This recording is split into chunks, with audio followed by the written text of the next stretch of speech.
Welcome to NCN news. నేను సంధ్య. బులెటిన్లో ముందుగా హెడ్లైన్స్ చూద్దాం. డిఎస్సీ నియామకాలపై అసత్య ప్రచారం సిగ్గుచేటు. వైసీపీపై బూరుగుపల్లి శేషారావు ఫైర్. నిడదవోలు నియోజకవర్గంలో తెలుగుదేశం పార్టీ ప్రచార కార్యక్రమాలు జోరందుకున్నాయి. నిడదవోలు పట్టణంలోని 24, 25, 27, 28, 30 బూత్ల పరిధిలో రాష్ట్ర నైపుణ్యాభివృద్ధి సంస్థ చైర్మన్, తెలుగుదేశం పార్టీ నిడదవోలు నియోజకవర్గ సమన్వయకర్త బూరుగుపల్లి శేషారావు ఇంటింటి ప్రచారం నిర్వహించారు. ఈ సందర్భంగా బూరుగుపల్లి శేషారావు మాట్లాడుతూ డిఎస్సీ నియామకాల్లో అక్రమాలు, అవినీతి జరిగాయంటూ వైసీపీ చేస్తున్న ప్రచారం అసత్యమని విమర్శించారు. వైసీపీ పాలనలో నిరుద్యోగులకు ఉద్యోగాల విషయంలో అన్యాయం జరిగిందని ఆరోపించిన ఆయన ప్రస్తుతం అర్హులైన వారికి ఉద్యోగ అవకాశాలు కల్పిస్తుంటే ప్రతిపక్షం ఓర్వలేక ఆరోపణ చేస్తోందని అన్నారు. అర్హులకు ఉద్యోగాలు వస్తుంటే ఓర్వలేక ఆరోపణ చేయడం ప్రతిపక్షానికి అలవాటుగా మారింది అంటూ బూరుగుపల్లి శేషారావు విమర్శించారు. వైసీపీ అధినేత వైఎస్ జగన్మోహన్ రెడ్డి ఉద్యమాలు, ఆరోపణకు పరిమితం కాకుండా ప్రజా సమస్యలపై చర్చించేందుకు అసెంబ్లీకి రావాలని సూచించారు. అర్హులైన ప్రతి ఒక్కరికి సంక్షేమ పథకాలు అందించడంతో పాటుగా రాష్ట్ర అభివృద్ధికి కూటమి ప్రభుత్వం కట్టుబడి పనిచేస్తోందని బూరుగుపల్లి శేషారావు తెలిపారు. ప్రజలకు ఇచ్చిన హామీలు అమలు చేస్తూ సంక్షేమం, అభివృద్ధి సమాంతరంగా ముందుకు తీసుకెళ్తున్నామని తెలిపారు.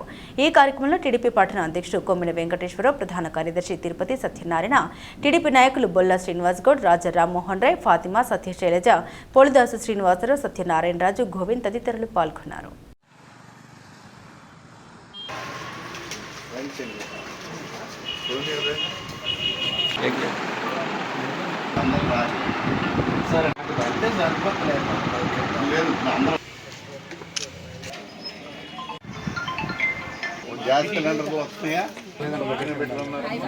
ఇద్దరు ఒక తల్లి బిడ్డలు. మీ ఇద్దరికి తల్లికి వందనం పడిందా? ఎంత పడిందో తెలుసా? మీ విద్యాశాఖ మంత్రి గారు ఎవరు? లోకేష్ బాబు గారు. తెలుసా? మరి మీ బ్యాగులు, మీ షూస్, మీ డ్రెస్సు డిజైన్ చేసింది ఆయనే. మీ స్కూల్లో ఈ మధ్యన పేరెంట్ టీచర్ మీటింగ్ అని జరిగిందా? అది కూడా ఏర్పాటు చేసింది లోకేష్ బాబు గారు ఆలోచనతోటే. మనం అందరం జై లోకేష్ చెప్దామా? మరి మీకు మంచి చేస్తున్నారు, మీ భవిష్యత్తు కోసం చెప్దామా? జై లోకేష్, జై జై లోకేష్, జై జై లోకేష్. అందరికీ నమస్కారం. మన నిడదవోలు నియోజకవర్గంలో ఏదైతే 2 ఏళ్ల నమ్మకం, అభివృద్ధి, సంక్షేమం కార్యక్రమం ద్వారా ఇవాళ డోర్ టు డోర్ క్యాంపెయిన్ చేస్తూ ఉన్నాం. నిడదవోలు పట్టణంలో చేస్తూ ఉన్నాం. ఈరోజు ప్రధానంగా ఈ ఎన్డీఏ కూటమి ప్రభుత్వం కేంద్రంలోనూ రాష్ట్రంలోనూ ఏర్పడిన తర్వాత 2 సంవత్సరాలు దాటిన సందర్భంగా ప్రజల వద్దకు వెళ్ళాలి, వారి దగ్గర నుండి సమస్యలు, సలహాలు, సూచనలు పొందాలి. ఎంచేతంటే ఇది ప్రజాప్రభుత్వం, మంచి ప్రభుత్వం, దాన్ని నిలుపుకోవాలనేటటువంటి విధానంతో మన నాయకత్వం నరేంద్ర మోడీ గారు కానీ, మన గౌరవ ముఖ్యమంత్రి నారా చంద్రబాబు నాయుడు గారు కానీ, మన ఉప ముఖ్యమంత్రి వర్యులు శ్రీ కొణిదెల పవన్ కళ్యాణ్ గారు కానీ, మన యువనేత లోకేష్ గారు కానీ, వీరందరి యొక్క ఆలోచనల మేరకు మనం డోర్ టు డోర్ క్యాంపెయిన్ చేస్తూ ఉన్నాం. ఆ డోర్ టు డోర్ వెళ్ళినప్పుడు తప్పకుండా ప్రజానీకం అందరూ కూడా సాదరంగా ఆహ్వానిస్తూ వారు ఒక కుటుంబ సభ్యునితో పంచుకున్నట్టు మంచి చెడ్లన్నీ కూడా పంచుకుంటూ ఉన్నారు. చాలా సంతోషంగా ఉంది. అయితే మరి ఈవేళ ఆ విజయానికి తగినట్టుగానే మేమందరం కూడా ప్రజల కష్ట సుఖాల్లో ఉండాలి, ప్రజలతోటి ఉండాలి, ప్రజలకి న్యాయం చేయాలనేటటువంటి పరిస్థితిలో జరుగుతూ ఉన్నాం. ఈవేళ చూస్తే ఆర్థికంగా కొల్లగొట్టి చాలా అగాధంలోకి ఈ రాష్ట్రాన్ని పంపి వ్యవస్థలన్నింటినీ నాశనం చేసి వ్యాపారాలని, కంపెనీలని అన్నిటినీ కూడా బయటికి తోలేసినటువంటి ప్రభుత్వం గత ప్రభుత్వం. అయితే ఈ ప్రభుత్వం వచ్చిన తర్వాత ఓ ప్రక్కన పెట్టుబడులు ఆహ్వానించడం, మరో ప్రక్కన పెట్టుబడులతో పాటు సంక్షేమాన్ని పెద్ద ఎత్తున కొనసాగించడం, ఇవన్నీ కూడా జరుగుతూ ఉన్నాయి. ఒకటే ఉదాహరణ చూడండి. ఇచ్చిన మాట ప్రకారం ఏదైతే వృద్ధులు, వికలాంగులు, వితంతువులకి 1000 రూపాయలు పెన్షన్ ఇస్తా అన్నామో, వెంటనే ప్రభుత్వం రాగానే 3000 పెన్షను, 1000 రూపాయలు ఇచ్చాం. గత ప్రభుత్వాన్ని ఒకసారి పోల్చుకోండి. మరి 250 రూపాయలు, 250 రూపాయలు చొప్పున 4 సంవత్సరాలకు కానీ 1000 రూపాయలు ఇవ్వలేదు. అతను ఈవేళ కబుర్లు చెప్తూ ఉంటాడు. అదే కాదు, ఆ వేళ అమ్మఒడి పేరుతోటి ఎంతమంది బిడ్డలుంటే అంతమంది బిడ్డలకి ఇస్తానని ఒక్క బిడ్డకే అమ్మఒడి ఇచ్చినటువంటి పరిస్థితి ఆ వేళ. ఈవేళ మనం వచ్చిన తర్వాత ప్రతి బిడ్డ చదువుకోవాలి, ప్రతి బిడ్డకి విద్యా హక్కు కల్పించాలి, దానికి కావలసినటువంటి వనరులన్నీ సమకూర్చాలి. అది ప్రభుత్వం బాధ్యత అని భావించి ఏదైతే తల్లికి వందనం పేరుతో ఒక బిడ్డ ఉంటే 15,000, ఇద్దరుంటే 30,000, ముగ్గురుంటే 45,000, నలుగురుంటే 60,000 ఇచ్చి, ఇది డబ్బు కాదు ఇస్తుంది, వాళ్ళకి విద్యాదానం చేయటానికి ఈ ప్రభుత్వం ముందుకు వస్తూ ఉందని చెప్పి మనం చేస్తూ ఉన్నాను. అలాగే తర్వాత చూస్తే ప్రధానంగా ఈవేళ రైతాంగానికి ఏదైతే అన్నదాత సుఖీభవ గత ప్రభుత్వం 10,000 15,000 ఇస్తే ఈవేళ సంవత్సరానికి 20,000 రూపాయలు అటు కేంద్ర ప్రభుత్వం ఇటు రాష్ట్ర ప్రభుత్వం కలిసి అన్నదాత సుఖీభవ అందించటం. అదొక్కటే కాదు, రైతాంగానికి కొన్ని సమస్యలు వచ్చినాయి. కోకో రైతాంగానికి సమస్య వచ్చింది, పొగాకు రైతాంగానికి సమస్య వచ్చింది. అదే కాకుండా మామిడి రైతాంగానికి ఇబ్బంది వస్తే దాన్ని కూడా చూపించాం.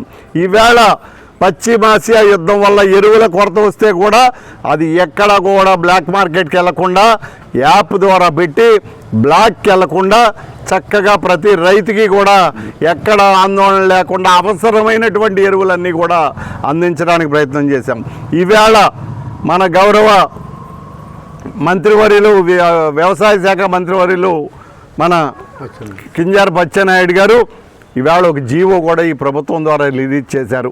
ఏదైతే ఆక్వా ఉందో గత ప్రభుత్వం మోసం చేసి ఆక్వా నాన్ ఆక్వా అని చెప్పి మాట్లాడి వాళ్ళు విపరీతమైనటువంటి విద్యుత్ బిల్లు రైతాంగం దగ్గర వసూలు చేశారు.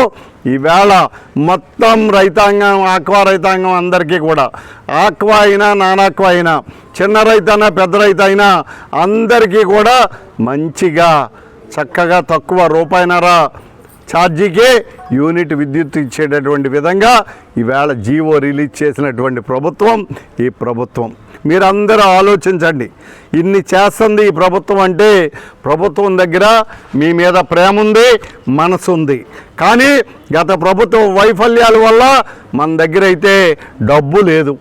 అయినప్పటికీ కూడా మంచి మనసుతోటి అన్ని రకాలుగా ఆలోచన చేసి రాత్రి పగలు నిరంతరం ప్రజల గురించి ఆలోచన చేసి ఈ ప్రభుత్వం సంక్షేమాన్ని, అభివృద్ధిని, గత ప్రభుత్వం ఏదైతే గుంటల రూపంలో రోడ్లు వదిలిపెట్టారో ఆ రోడ్లన్నీ కూడా పునర్నిర్మాణం చేయటం, విద్యుత్ వ్యవస్థని ఇది చేయటం, త్రాగునీటి సమస్యను పరిష్కరించడం, గ్రామాల్లో ఉన్నటువంటి రోడ్లు కానీ పట్టణంలో ఉన్నటువంటి రోడ్లు, డ్రైన్లు అన్నీ కూడా నిర్మాణం చేయడానికి కావలసినటువంటి విధానం.